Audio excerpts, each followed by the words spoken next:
میرے بھائی بہنوں، میرے بچوں، تھوڑی سی زندگی ملی ہے، اپنے حبیب کی زندگی کو اپنا لو۔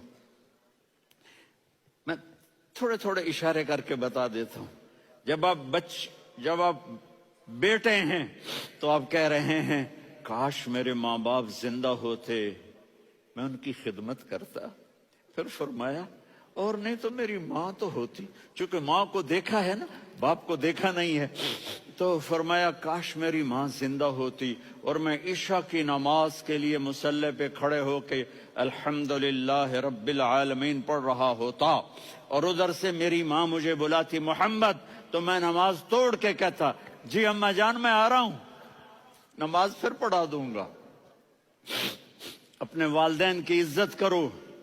یہاں کا بڑھاپا بڑا خوفناک ہے کہ اولادیں چھوڑ جاتی ہیں اور ماں باپ ٹوائلٹ جانے سے بھی عاجز ہوتے ہیں۔ اپنی ماں کی دعا لو، اپنے باپ کی دعا لو۔ میرے نبی نے فرمایا ہاں عمر، میرے بعد ایک آدمی آئے گا، اس کا نام ہوگا اویس، اور وہ کرن کی شاخ سے ہوگا۔ ہو گیا ٹائم؟ اچھا۔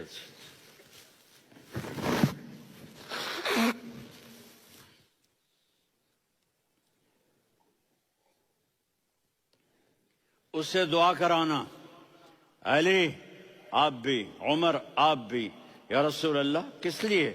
کہ اس نے ماں کی ایسی خدمت کی ہے کہ جب ہاتھ اٹھاتا ہے اللہ اس کے ہاتھ خالی نہیں لوٹاتا۔ حضرت عمر رضی اللہ تعالی عنہ نے حج کے موسم پر سارے حاجی کھڑے کر لیے، کہا بھائی یمن والے کھڑے رہو باقی بیٹھ جاؤ، تو بیٹھ گئے۔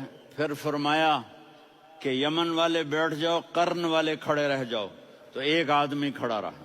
کہا تم قرنی ہو؟ کہا جی ہاں۔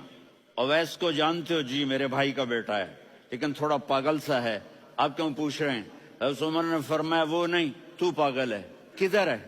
کہا جی اونٹ چرانے گیا ہے ادھر عرفات کی طرف۔ تو آپ نے حضرت علی کو ساتھ لیا اور دوڑ لگائی سواری پر۔ دیکھا تو اویس کرنی ایک کیکر کے نیچے نماز پڑھ رہے تھے اور اونٹ چر رہے تھے۔ تو جب انہوں نے دیکھا کہ دو آدمی آ کے بیٹھ گئے تو انہوں نے نماز شارٹ کٹ کر دی۔ تو حضرت عمر نے پوچھا کون ہو بھائی؟ کہا جی میں مزدور ہوں۔ کہا تیرا نام کیا ہے؟ کہا جی اللہ کا بندہ۔ کہہ رہے بھائی تیری ماں نے تیرا نام کیا رکھا ہے؟ اس نے تو نہ حضرت عمر کو دیکھا تھا نہ علی کو۔ وہ کہنے لگا بھائی تم کون لوگ ہو میرا انٹرویو کرنے والے؟ یہ تو میں اپنی زبان میں کہہ رہا ہوں۔ تو حضرت علی بولے کہ بھائی یہ ہیں امیر المومنین عمر بن خطاب اور میں ہوں علی بن ابی طالب۔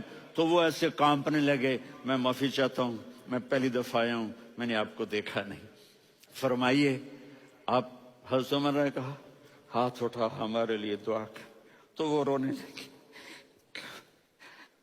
آپ نبی کے صحابی، میں عاجز مسکین میں دعا کروں؟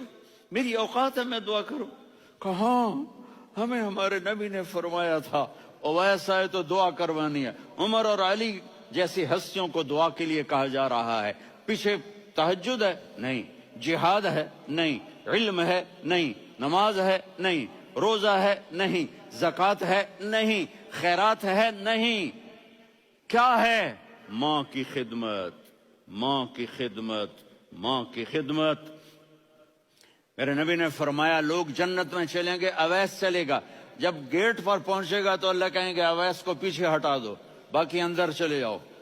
تو اویس کرنے ڈر جائیں گے کہ یا اللہ جنت کے دروازے پر مجھے پیچھے ہٹا دیا، تو اللہ کہیں گے پیچھے دیکھو، ویسے پیچھے مڑ کے دیکھیں گے تو لوگوں کا مجمع ہوگا جو جہنم میں جا رہے ہوں گے، ایمان والے، گنہگار مسلمان۔ تو میرا اللہ کہے گا اویس اپنی انگلی کو پھیرتا جا، جس پر تیری انگلی پڑے گی تیری تو فیل سب کو جنت میں ڈال دوں گا۔ یہ ماں ہے، صرف ڈالر ہی سب کچھ نہیں ہے، یہ ماں ہے۔